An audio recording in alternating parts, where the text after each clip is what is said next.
enjoying the kids. Alright, and then once we leave there, we will make all the way to the apartment. Alright? Sounds pretty straightforward, guys? Yeah. Alright, well, let's start this tour. Let's start this tour right from where we are, guys. So we are in the Royal Naval Dockyard, as you can see. Alright, and the name Royal Naval Dockyard is actually named as such because this used to be a former British naval base, guys. Alright, it actually used to be the second largest naval base outside of Halifax, Nova Scotia. Alright, so if anybody, everybody knows where that is, up on the east coast of Canada. Look in your pocket. So yeah, guys, so they actually occupied, the British Navy actually occupied this exact Navy base right up until during the War of 1812 between the British and the US. Alright, so I'm glad to say that our relations since then have obviously become much better than since we were at war several centuries ago. Alright, so right up to my right hand side, and this would definitely be a point of interest for when you guys return to the port, guys. Alright, right to my right hand side is the Tucktown Mall. Alright, so if anybody has not yet ventured there, that is the main. There's a lot of antique bikes, cars that would have once traveled these roads. Alright, so right up to my right hand side, guys, this is the first prison built on the island, guys. Alright, so this is the prison known as Casemates Prison. Alright, if you look up on Black Bay, guys, you see one beach, two beaches coming up right here. Alright, that would be the second beach right there. There we have a little smaller beach right here as well, guys. All very somewhat shallow, somewhat low tide, very cordial and conducive spot for smaller children. Alright, ask me how I know. I do have right up to my right hand side. Alright, and there we have a couple of boutique stores, Chinese restaurant, alright, hair salon. Alright, so at any given time throughout our transit today, guys, you will find these businesses and different storefronts, vendors, pretty much range of colors, guys. Alright, in particular, pastel, as you guys have seen. Alright, little brighter colors, obviously to represent our brighter surroundings, guys. Alright, and definitely is a staple and particular Bermudian architectural feature. Alright, guys. Right up to my right hand side, that yellow building right on my right, guys, that was the Willow Bank Hotel that just actually opened back up for service. Alright, we do have a local funeral home right on our right, as well as a senior residence, this lime green building right to my right as well, located. Alright, right up to my right hand side is one of the most picturesque harbors on the island, guys. This is Elis Harbor, guys. Alright, right to my right hand side. Right, do you guys see that very large island right on to my right hand side? Yep, that is actually considered an islet, guys. Alright, simply because it is, you can imagine it, they could not even get it on board the boat, guys. Alright, we have another world record order right here, guys. This is the smallest drawbridge in the world, guys. Alright, on our way back, if we have time, which we should, we will pop in the parking lot as you saw my taxi driver colleague do. And I'm actually going to get out and go up on the bridge, guys. Now I tried it anywhere else throughout 21 and a half square miles on Bermuda, guys. Alright, so as I just said, the length of the island in total from east to west is 21 and a half miles. Alright, a mile wide at its widest point. Alright, this sports club field right on my left hand side, guys, is one of the largest sports fields or club fields on the island. Alright, football or soccer season, as you might refer to it as, guys, actually. Alright, right up to my right hand side, we have the Reese Hotel. Right, very popular hotel on the island. Alright, very expensive.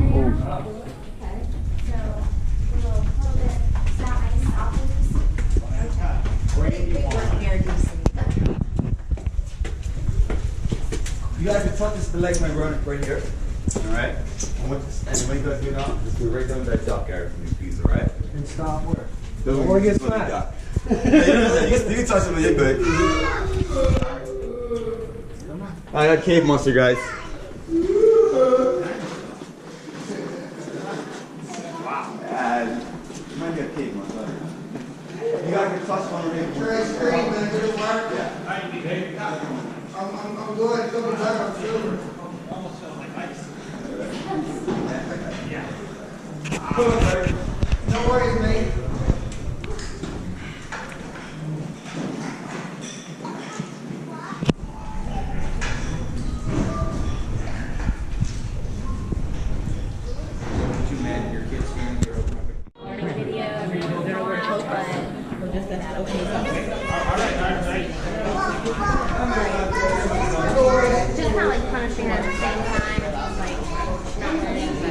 My group, you guys just try to send me a lap read, please, okay?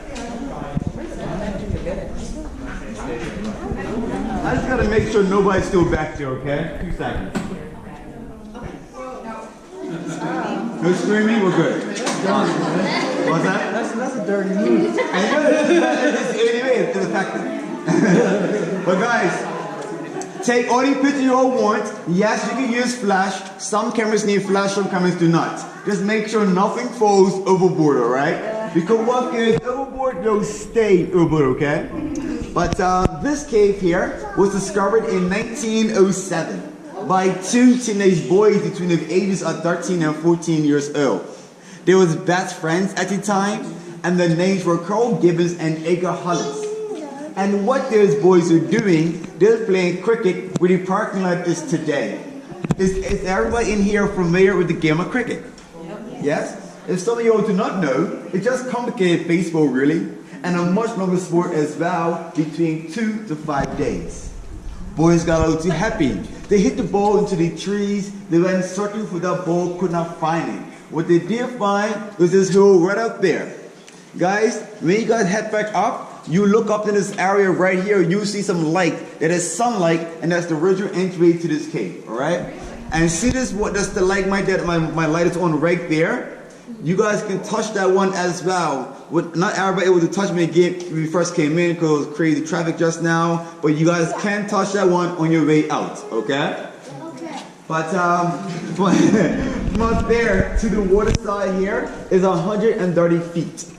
Once those boys got down here, those boys went swimming for 3 hours in this water. During that time, they were trying to find another way out. They could not. So they climbed right back out that hill 130 feet up. But once those boys got out safely, with bumps and bruises of course, they ran him to their parents, told their parents what they had found. The parents told the Wilkinsons. The Wilkinsons is a very wealthy family. You can say they own practically everything in this area. And they still own this cave and the fantasy cave to this day. 1 year later, 1908, they opened up this cave to the public, and they had 165 wooden spiral steps coming down that hill. And one of the first lucky people who used to come down here was Mark Twain. Is everybody familiar with Mark Twain? Yes? Well, he was one of the lucky ones gets on a boat ride, similar to this one right here, as you'll see into the water. But we're going to use that boat now for maintenance reason only. So sorry no boat rides today if you're just thinking that. If you're on a boat ride, you should have came for 1912. That's the last boat ride in this cave in Bermuda. But that did not last as long because people used to come down here, destroying the formations. For example, cut off the little tips of the stalactites, taking those souvenirs. So you can say they're destroying the cave slowly but surely. But between 1912 and 1914, they blasted out that beautiful entry that we all can do today. Took them roughly 2 years to do that, and ever since then, they've been doing guided tours. Yo, I'm gonna post this tour right now and resume it once you'll get onto that bridge over there. Just remind you, this is a floating pontoon bridge. It's gonna sway, it's gonna move. But trust me, you'll not fall over unless you really try to. You guys watch your step right here, watch your step, okay?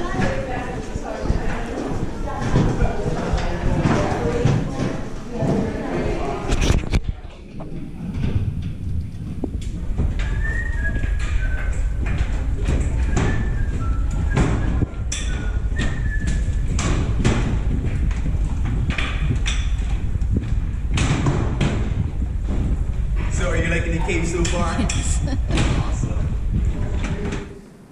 Once these surface stroke formations is plugged up by deposits, they start from bigger ones into stalactites.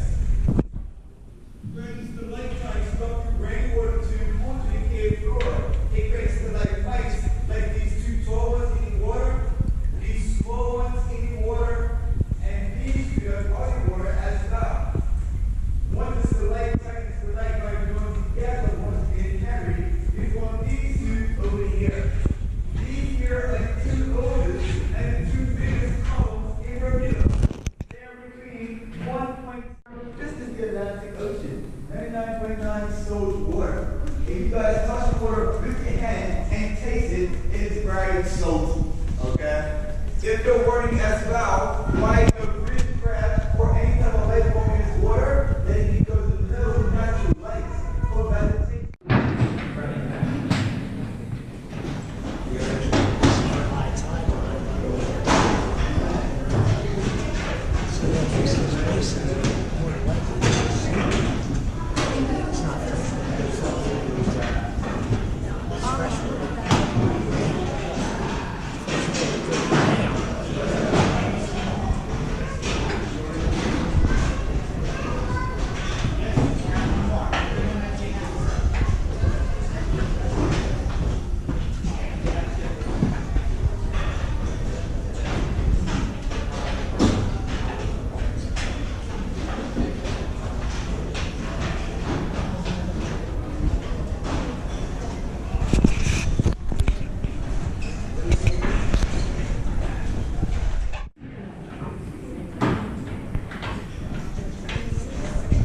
House, I'm gonna want some income back.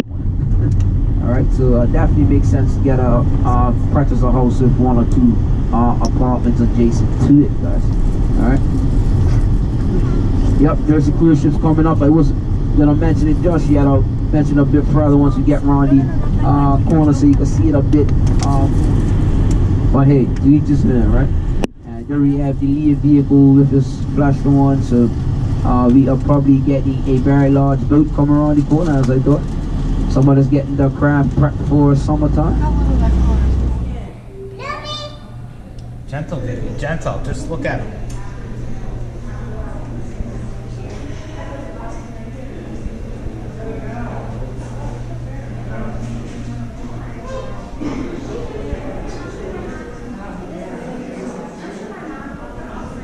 Hold on, honey.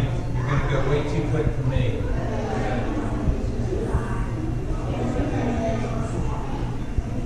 That's more like you.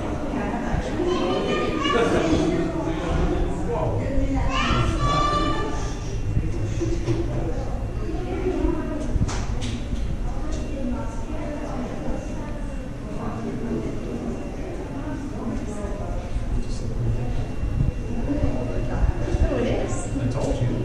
I was making it up.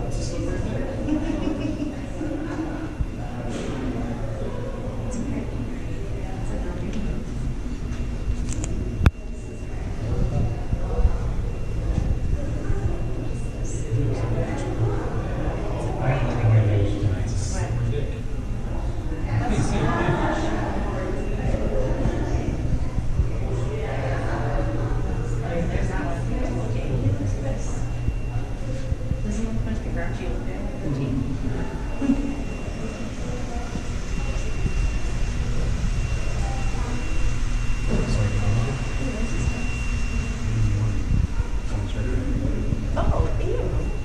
No, Neil. It's nasty. Is it alive? It's all hot.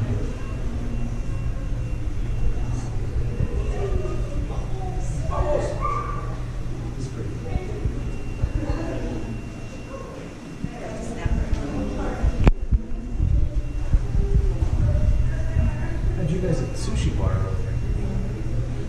Red stuff. Well, it was great because it was a little.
But in comparison to the other gift shops like Crystal Caves, Hamilton's, George's Dockyard, they will have some of the most inexpensive souvenirs, guys.